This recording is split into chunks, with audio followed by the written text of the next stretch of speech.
In the world of shopping, there are targeted hunters and there are meanderers. You know the types. You can go to Lowe's every Saturday morning and find them. The ones with the cart who look at every aisle, who look at everything, are meandering. The targeted shoppers are the ones who are in and out in 7.5 minutes, including checkout and time back to their vehicle with the screwdriver, the hammer, whatever it is that they needed. We have those same types of people in the market.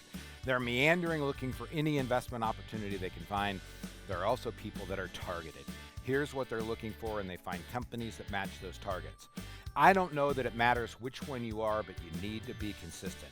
I will tell you, our process is to be very, very targeted on what it is we're trying to find, a filter, and we look for things that fit into that filter, not trying to put our filter around things that just happen to be floating around.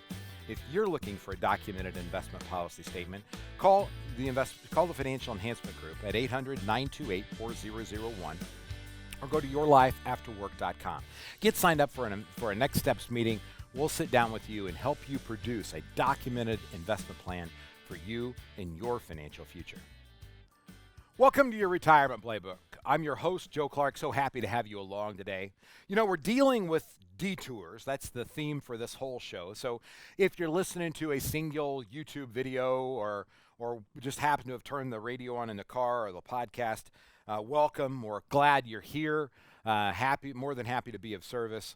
But don't forget, you can always go to YouTube, type in Your Retirement Playbook. We have 5 or 6 different channels that deal with retirement, tax, investment, life happens, and legacy planning, as well as charitable gifting. You can go and you can get that. While you're there, please, if you're listening on the podcast, take the time to subscribe, or the YouTube video, subscribe. Artificial intelligence dictates who we're able to send this to and share it with, and you subscribing just really helps us in our process of knowing what's going on. One of the questions that I get as a financial planner, I'm a certified financial planner and blessed to have that designation, and I've been doing it for a long time. But the question is, Joe, if my life insurance is permanent, why does the agent keep trying to change it? Doesn't permanent mean permanent? Great question.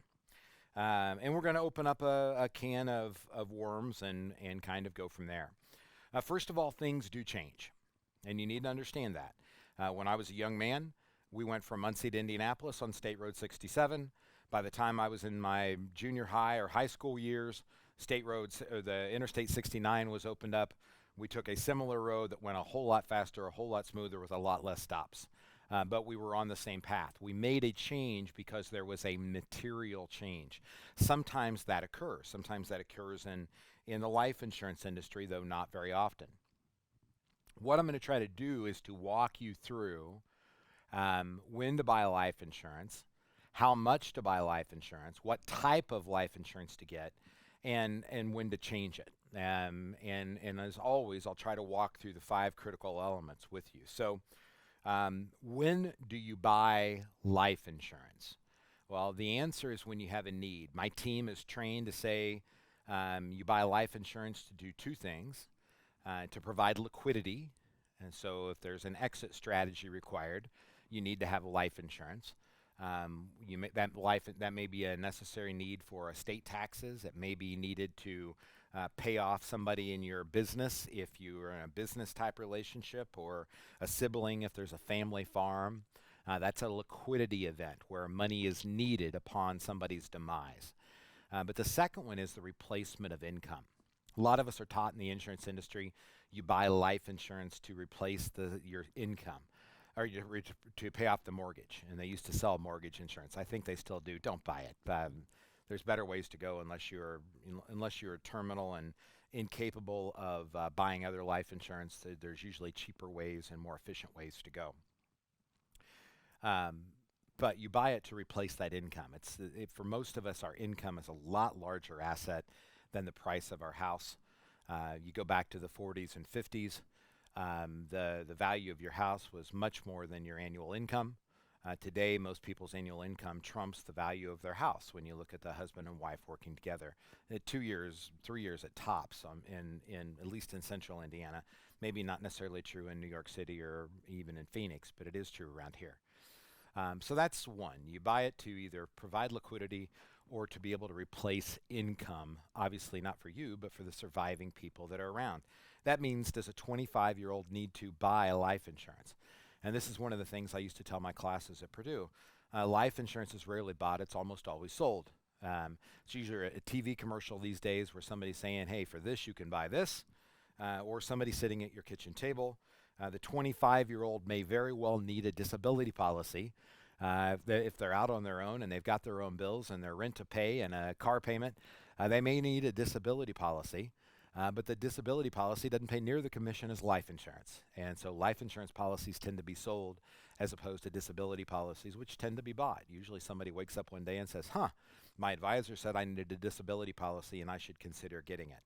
So a young person, in my opinion, really doesn't have a liquidity need and doesn't have anybody have to replace their income for, really doesn't need a lot of life insurance. That doesn't mean you can't buy a burial policy or something of that nature, but it's just not a real need. So that's the when do you buy.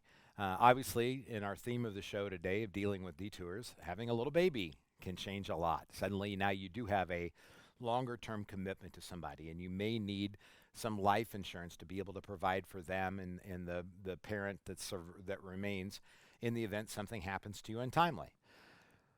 So what kind of insurance do you get?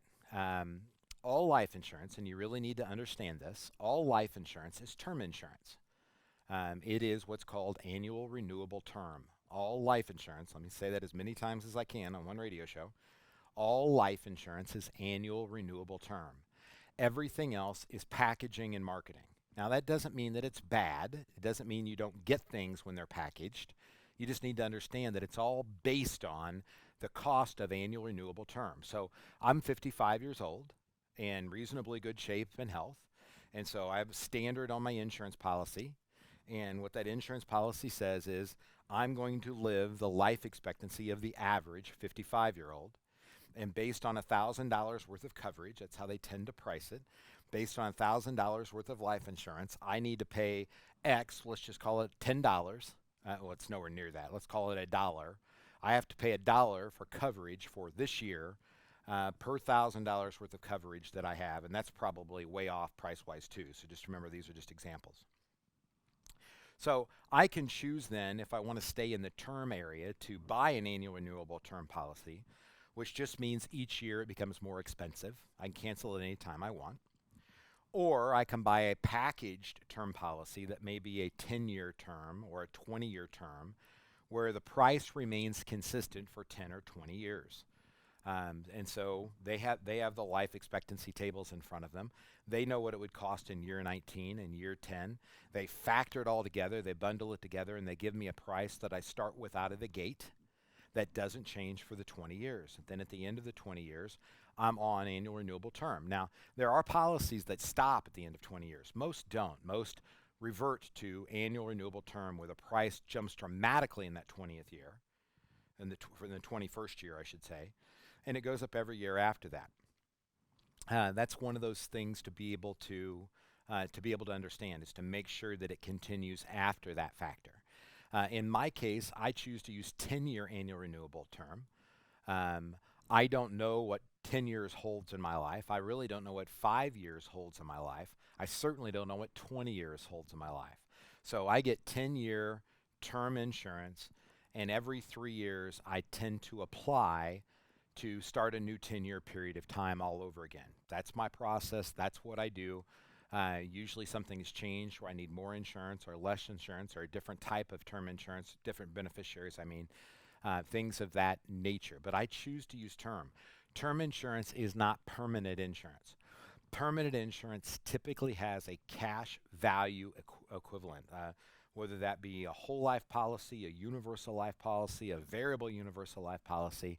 They've got a cash component that's inside, either that's invested in guaranteed issues and guaranteed things that pay you dividends, or they're in separate accounts that look, act, and smell like mutual funds. So what happens is you begin a policy, and let's just say it's a universal life or variable universal life. You pick out a policy, and it's got an amount of money that they tell you is the premium. It's called a target amount. and let's say it's $100 a month.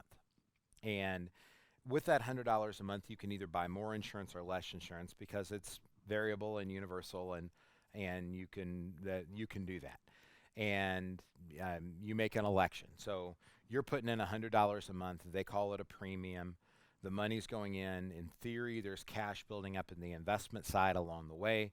Not all of the money is needed for the term cost this year. Yes, permanent policy, variable universal, but remember, all life insurance is made up of term components, right? And so in theory, when you start, you're younger, the cost of insurance is less. You have some money going into a cash account that is building and growing to be able to pay for the increase in cost of insurance later in life. Well, all of a sudden, things have changed. You've been on some detours in your life. You now have 3 kids instead of 1. You're no longer married. You had an inheritance. Who knows? There could be a litany of things that could have happened in your life. And the insurance agent calls and sets up a meeting and comes out, and you've got $10,000 worth of cash in your policy, and you can now afford $200 a month. So the agent has a choice. You can either open up another policy for another $100 a month, or he says you can transfer, you can use a tax-free exchange, what's called a 1035 exchange, from money from that existing life insurance contract into a new contract. Now, those of us who don't like that occurring call it churning. That's where a broker is taking stuff that he's already been paid commissions off of and making more commissions. That doesn't mean that it's always bad. There are reasons sometimes to be able to simplify life and make changes. When State Road 67 becomes Interstate 69, you should probably take a different path. There are reasons to do this. So it's not as simple as somebody saying you should never do or you should always do. Neither of those work. But that's really where that question comes into play. The last statistic I saw, I can't find a document anywhere, said the average person who buys 1 permanent policy will end up buying 7 over the course of their life. Whether that's right or wrong, I don't know, but it does pass the smell test for the 35 years of experience that I have inside of this industry. So proceed with caution. Make sure that you're buying the type that most matches your current need, that prepares you for future detours and changes, right? We want to be flexible. We live in a fluid economic world. We want to be able to make those changes to the best of our ability, and just be wise about it. This is one of the issues that we cover in the Next Steps meeting. No, we don't sell life insurance. We've got people in Indianapolis we send you to that get that all set up and taken care of, but we have nothing to do with that part of the deal. We will help you figure out the policies that you have and the amount you have, but it's one of the things that comes from the Next Steps meeting. Go to yourlifeafterwork.com or call us at 800-928-4001. Before you invest in an annuity or a life insurance policy, it's worth having a conversation. yourlifeafterwork.com.